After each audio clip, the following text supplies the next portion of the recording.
The Iranian Americans for Liberty organization solemnly commemorates the anniversary of the state-sanctioned killing of Mahsa Amini. September 15th, 25th of Shahrivar, the day Mahsa Amini's life was unjustly taken by the Islamic Republic for allegedly wearing an improper hijab. Her death in custody sparked a historic uprising in Iran where millions rose up to condemn the regime's brutality. The Iranian Americans for Liberty honors the memory of Mahsa Amini and all those who have lost their lives to the Islamic Republic's violent repression. We pay tribute to their courage and sacrifice during the 2022 uprising as they fought against tyranny and demanded freedom.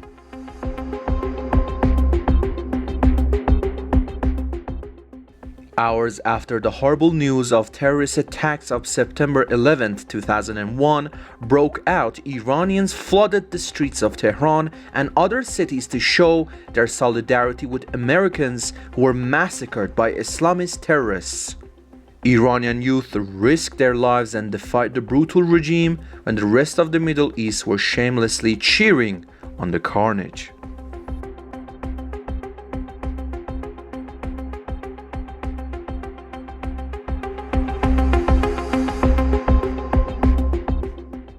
Majid Reza Rahnavard was a young Iranian who bravely took to the streets to protest the regime during the national uprising following the state-sanctioned murder of Mahsa Amini. He was arrested and later executed by the Islamic Republic. Before his execution, regime officials deliberately broke his arm because he had a tattoo of Iran's national symbol, the lion and sun, on it.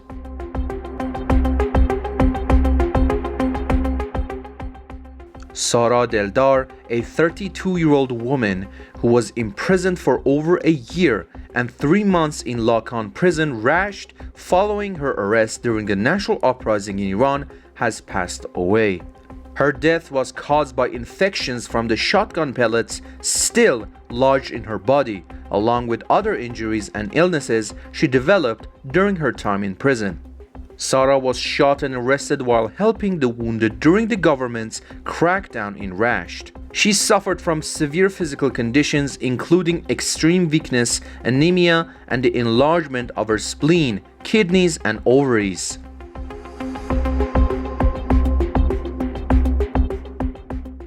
Asghar Sepehri, brother of monarchist political prisoners Fatemeh and Mohammad Hossein Sepehri, wrote on X, Fatemeh's last heart checkup was on May 1st with a cardiologist who recommended regular follow-ups every 3 months. She is now suffering from a rapid and irregular heartbeat as well as chest and back pain. On July 20th, an orthopedic specialist prescribed 10 physiotherapy sessions for both her arms, but she's only had 2. Fatemeh continues to suffer severe pain, which doctors blame on stress and muscle weakness. She doesn't have access to proper nutrition in prison. Despite undergoing heart surgery last October, her requests for medical leave have been rejected by Mashhad's intelligence office and Judge Navid Tabatabai.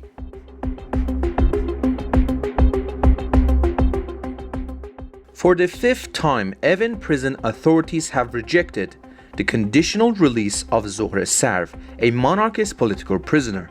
On September 11th, they issued a formal notice continuing her imprisonment. A source close to Ms. Sarv revealed that security officials had previously approached her with a deal.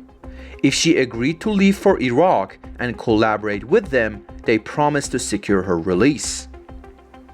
Despite the pressure, Ms. Sarv refused to cooperate. Zohre Sarv was arrested in October 2021. She received a 7-year prison sentence on charges of collusion and propaganda against the regime, with 6 years enforceable under the Islamic Republic's legal framework.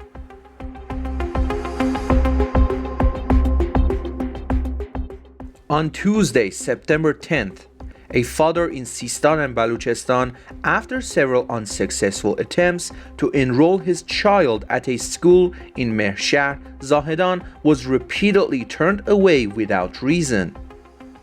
Frustrated by the refusal, he went to the Provincial Department of Education, seeking a meeting with the director. However, his requests were ignored. Feeling desperate and neglected, the father poured gasoline over himself in the department's building and attempted self-immolation in protest of the indifference shown to him and his child. This tragic event highlights the despair and frustration experienced by many citizens in similar situations.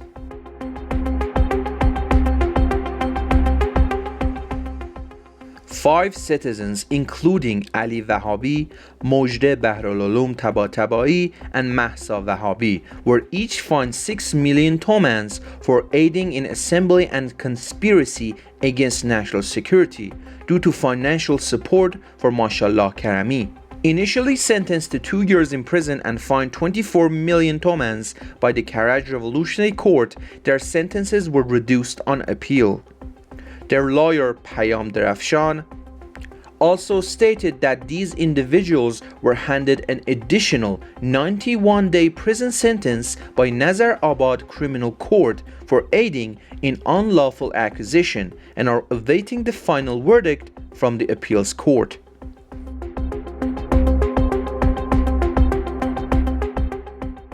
Marzieh Adinezadeh, sister of the late Abolfaz Adinezadeh, announced her father's release on social media. Miss Adinezadeh wrote, "Greetings to the honorable people of Iran. After 48 days, my father was finally released from Vakilabad prison in Mashhad. Ali Adinezadeh had been arrested and transferred to Quchan prison following accusations of spreading lies to disturb public opinion and propaganda against the regime. Abolfaz Adinezadeh, a 17-year-old, was killed by direct shotgun fire from security forces during the Iranian national uprising."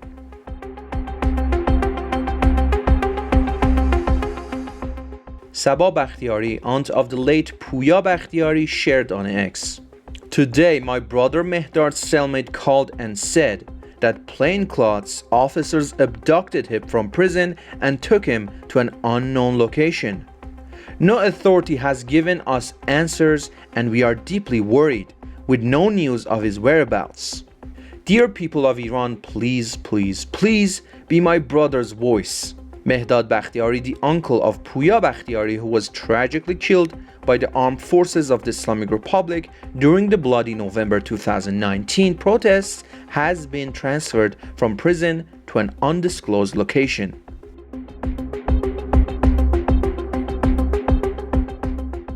Several monarchist political prisoners in Ward 4 of Evin prison have sewn their lips shut in protest. Kazem Alinejad, Arasham Rezai, and Azad Peykari Far are staging a sit-in at the ward's guard office, protesting poor prison conditions and demanding changes related to their living quarters.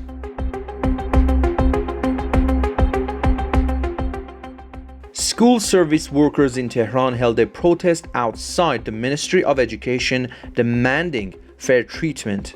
They called for higher wages, 50% bonus allocations, full implementation of the ranking system, and solutions for the severe staffing shortage affecting schools nationwide.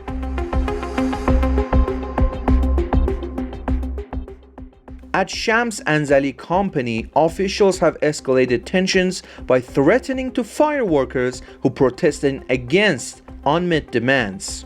The company has mandated that employees wishing to return to their jobs must sign a commitment letter, which has further fueled discontent.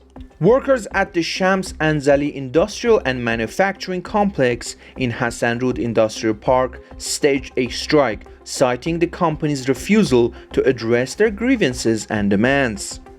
The workers are seeking resolution to their issues and fair treatment from the management.